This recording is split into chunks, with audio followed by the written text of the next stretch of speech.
Hey. Hey, you guys. How are you out there in TV land? Listen, thank you so much for joining us tonight. Tonight, we're going to talk about, do you know the number one mistake that women make when it comes to budgeting? What do you think? What do you think? Let me hear from you. Let me hear from you. I get so many different variations of what the answer could be. But listen, let me tell you what it really is. Please allow me to introduce myself. I am the Nicole Johnson, founder of the Wealthy Women Lifestyle, and I teach women to define and achieve their goal of financial freedom so that they can begin to live life on their own terms. And last week, we started back with our relaunch of the new channel, the Nicole Johnson TV. I'm super excited for all of you who are joining us and then catching us on the replay. So I appreciate you very much. We started with why your budget keeps failing.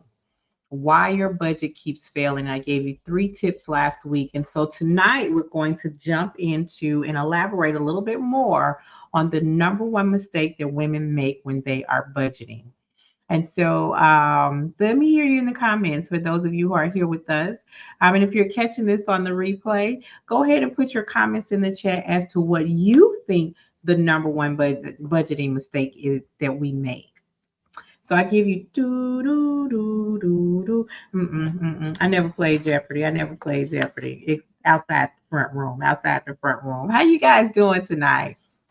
Well, listen, one of the hardest things that I had to do was come face to face with the numbers of my budget, or should I say the lack thereof. It truly was looking at my bank statement and starting to categorize the numbers that I saw and find out. Cynthia says being consistent. That's up there. That is definitely up there, but it's not the number one thing. Um, Realizing what I was spending on. Where was I swiping my card? Where was I at that time writing checks? Right? If you're joining me on YouTube, make sure that you hit the subscribe button. Okay, subscribe button, and so that when I do go live, you are able to get notifications. Okay, make sure that you are subscribing. If you're not on YouTube, make sure you go over to that link, to that website, and subscribe so you can turn your notifications on. But actually having to look at the budget, see where my money was going, that was the important thing. And determining, how do I make categories, right? But the number one mistake was saying that I'm spending, and I'm going on a budget and not accounting for the things that I really like to do. In other words, the number one mistake is that we make our budget too restrictive. We make our budget too restrictive. Let's talk about it. Let's get into it. So, you're a mom, you've got kids, you're not normally going to eat out maybe once or twice a week. I will never tell you you can't eat out. But the number one, when you start looking at your budget numbers, the biggest thing, the number one thing that's killing your budget is your eating out habits, right? So usually my clients, what they do is, I'm not gonna eat out. I'm gonna stop eating out. No, that's not what we're gonna do. That's not how we're gonna do that, right? But Nicole, you said the biggest thing that's damaging my budget is the eating out. Yes, but you have reasons why you eat out. Friday night when you come home from work, you just don't feel like cooking, and I get that. It's been a long week. You, the kids, look, don't bother me. Go on somewhere now. Whatever you, what's for dinner, Mama? Potluck. Whatever you lucky to get in the pot, that's what you're gonna eat. Mama, can we DoorDash? Can we order pizza? You can if it's in the budget. I'll never tell you to stop completely eating out. That's unreasonable. You like to shop? You like to buy shoes? I got quite a few people in my community. They love to buy journals. They don't like to journal, but they like to buy journals and make that make sense. But that's on them. And I get it. One, determine if what I'm doing is something that I need to do. Okay. And can I slow it down? Can I do it in moderation? So here's one of the things that was the biggest tip for me when I started working on my budget. And let's talk about why this is important, okay? Because I got my notes here. I want to make sure that I cover the points that I set for you guys tonight. Um, your budget should not feel like it's a punishment. It's just like a diet. You don't just give up everything that you like to eat. You start shifting the moderation. You might change the content of it. So if you like to eat pizza, maybe you'll start, instead of sausage or pepperoni, you'll just focus on having a vegetarian vegetable pizza. You'll have all the veggies on it, right? Or you won't eat the thick bread. You'll just go with the thin crust to give up some of that bread. You make adjustments, but you don't totally eliminate everything from your diet. You start shifting and you do it in moderation. It's a lifestyle change. Your budget's no different. Okay. And what has to happen is you have to align your budget with the goals that you're trying to set and that you're trying to reach. So Cynthia said one of her issues is being consistent. The reason people can't be consistent with the budget is because the budget is too restrictive. It feels like punishment. And so, therefore, I stop following what I wrote down on paper, what I said I was going to do, because it's too tight, too restrictive, right? But if your budget, which is a tool to tell your money where to go, includes the things that you like to do, it accounts for the eating out. It accounts for the concert that you like to go to at least once or twice a quarter. It accounts for X, whatever X is. If it accounts for it, then you're more than likely to be successful with sticking to it. So let me give you an example. Um, when I first started budgeting, like really, really budgeting and sticking to the numbers of counting every dollar, the first thing I did was go on an envelope program. Okay. So you see, I got my envelopes. And guess what? My community is going back to this. Okay. Currently, we're doing a dimes challenge. I'll tell you about that in a little bit.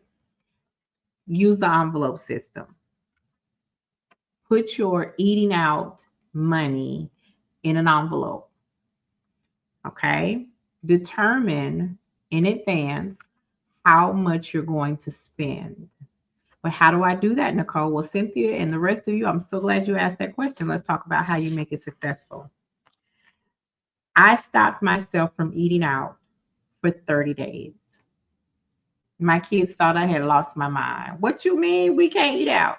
So the money that I would normally use to eat out with, I funneled some of it into my budget.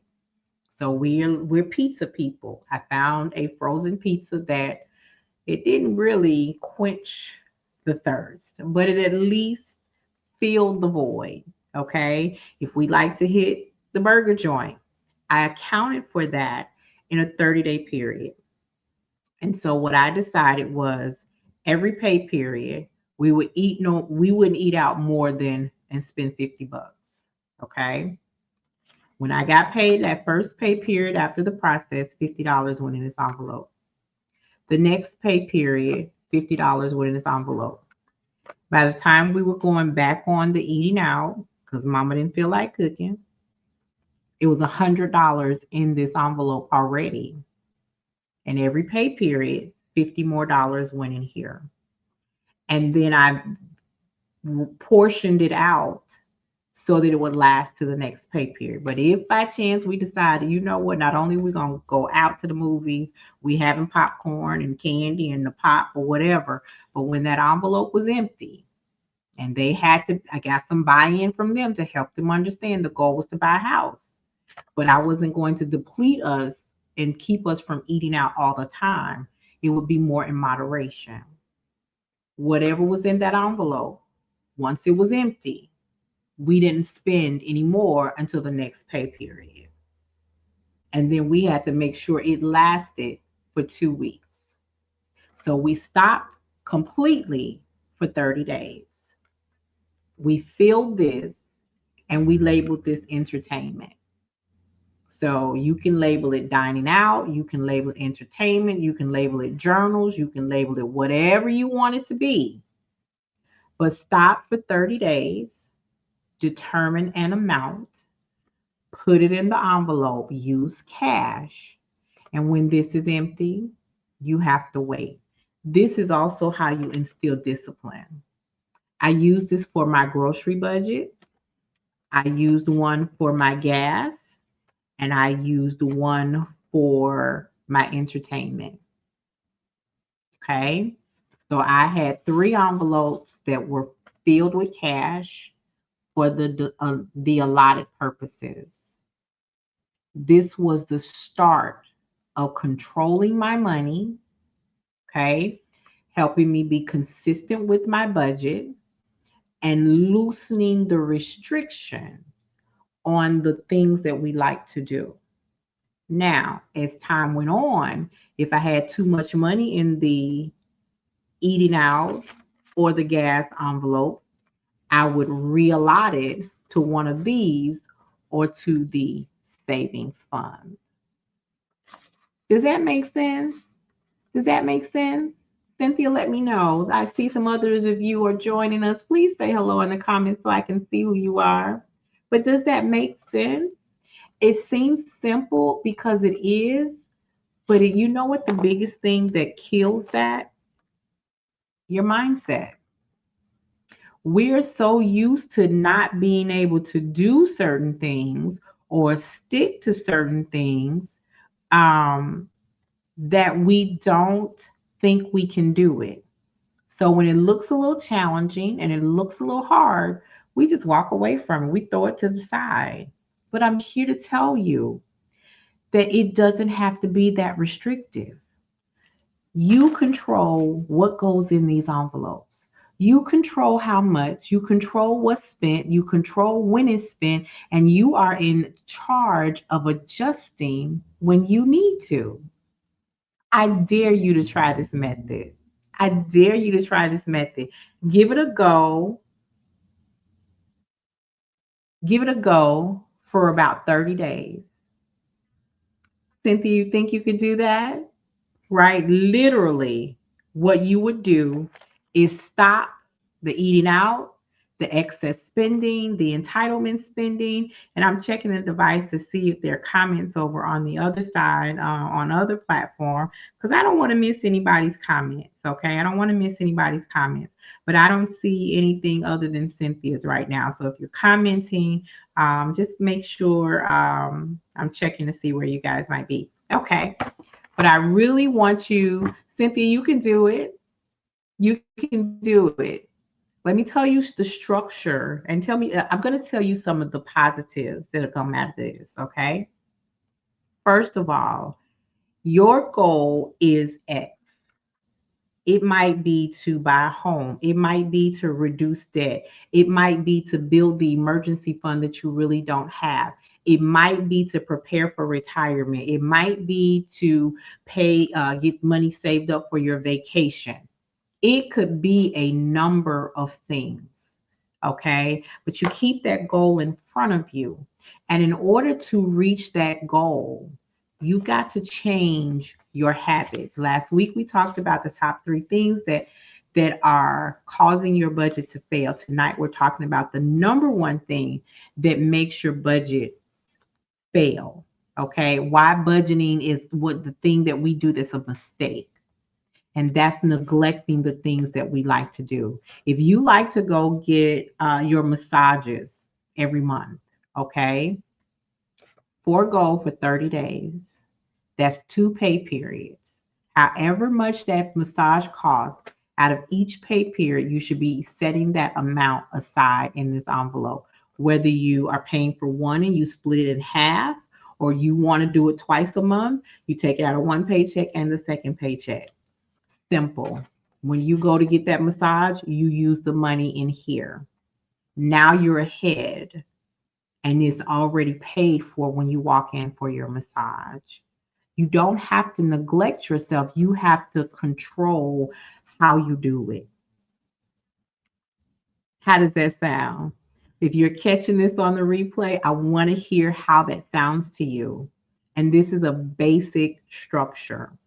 I picked this up from Dave Ramsey, okay? The envelope system.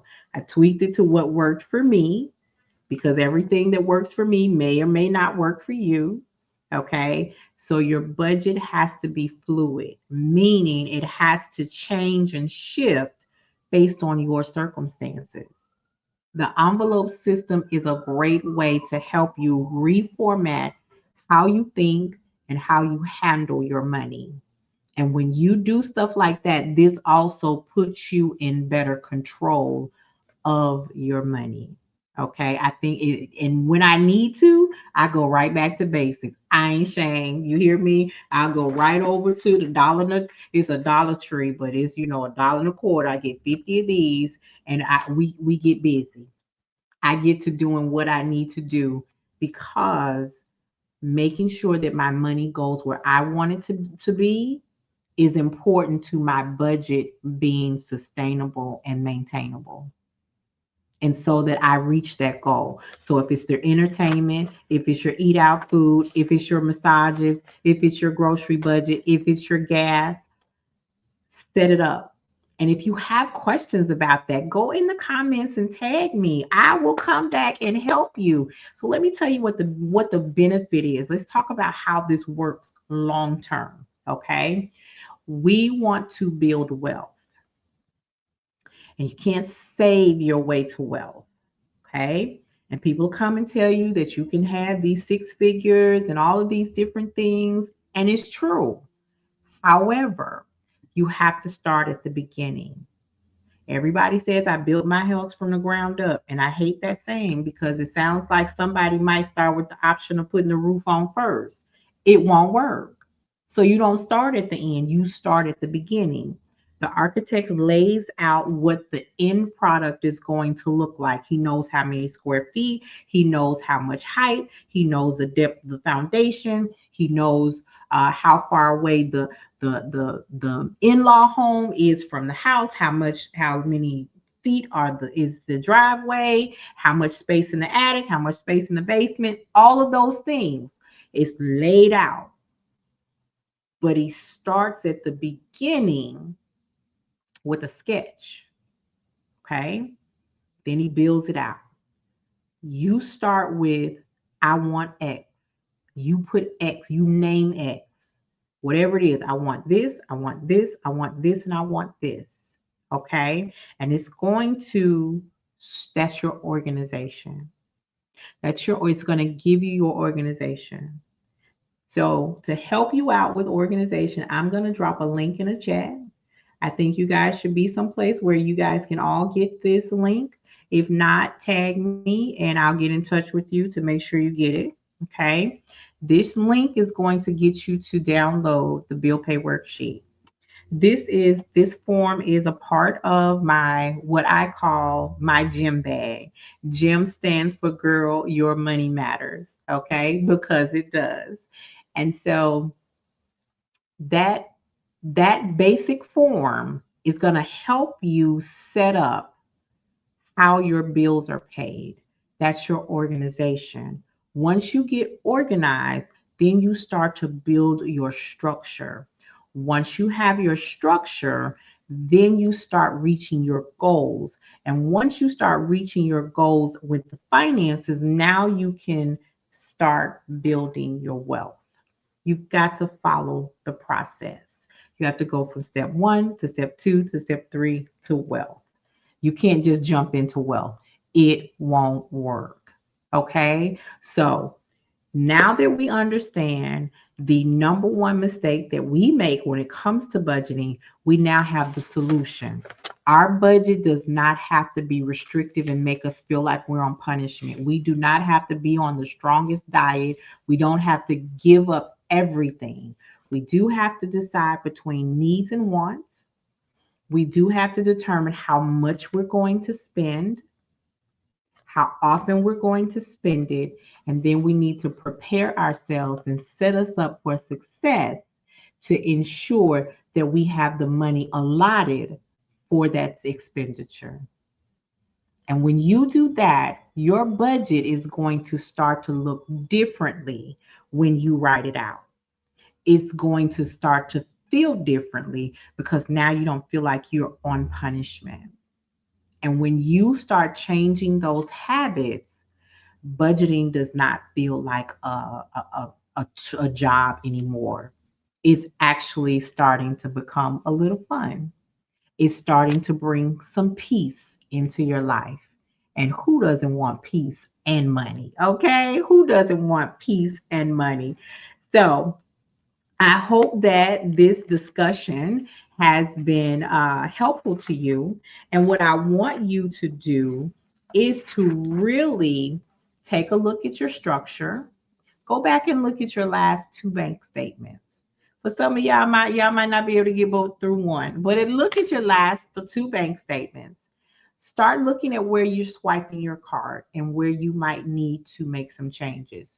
Use the bill pay worksheet to set up your organization. We're going to continue with this because next week we're going to talk about how to stop living from paycheck to paycheck. Man, listen, I'm not playing with you about budgeting for your lifestyle. When you change your budget, you change your lifestyle. Some of us are living the paycheck to paycheck life, and that is not the lifestyle we want. So, what do we do to switch that? We're going to walk through that. And if you want more time with me, I absolutely have something that you are going to love. I'm going to drop another link in the chat. Give me one moment. So, does anybody have any questions? Like, you guys are quiet, and that's okay. Sometimes you got to start letting those nuggets set in, and I'm okay with that. Hey, Miss Benny. Hey, Miss Benny. Cynthia says she's ready for that because I know, listen, I know what it's like. Been there, done that. And financial peace is a piece that when you really start sleeping because you know things are in order, that's some darn good sleep. I ain't gonna tell no lie. That pillow feel different. That comforter feel different. Those sheets feel different. All of the things. So what I like to do is invite you to spend a couple of hours with me at my money reset experience. I've designed this experience so that we can really dig deep into what is or could be hindering you from gaining that financial peace, from having that financial peace. Some of us set goals in January. Some of us are off track from those goals from January. So we're going to reset ourselves in this experience. But then some of us may be right on track and we're going to close out 2025 and get ourselves set up for 2026. Okay. So this is a very intimate 2-day experience. It's virtual. So make sure you click the link. It's the www.moneyreset.com so that you can go and check out what is going on and what's happening with the Money Reset experience. You do not want to miss it. If you are tired of being in a cycle of saying, this is my year, but you actually don't produce the fruits of that statement, I want you to make sure that you go and apply to spend 2 nights with me in a virtual setting where we dig into unlocking some habits, establishing some new habits so that you can start gaining clarity, confidence, and control when it comes to your finances. I'm excited for you. I'm excited for you. And we haven't even started yet. I want to thank you so much for joining me here at the Nicole Johnson TV. Make sure that if you're on YouTube or if you're not on YouTube, when you get to YouTube, go ahead and subscribe, like, and turn on your notifications so that you can stay in touch. We can stay connected. Download the bill pay worksheet and then go over to the Wealthy Women Lifestyle Money Reset experience so that we can have some more intimate time together so that we can start shifting our mindset about our money and start getting new results. Because I want to see all of you at the financial top, right? I want to see you in that wealthy women lifestyle. I want to see you rejoicing and celebrating the new things that happen because you started budgeting for your lifestyle. Does that sound good? I hope it sounds good. It sounds good to me. I hope it sounds good to you. So I want to thank you guys for being here, and I'll see you next week when we start talking about and working on how to stop living paycheck to paycheck. Ain't nobody got time for that. Come on now. Good night.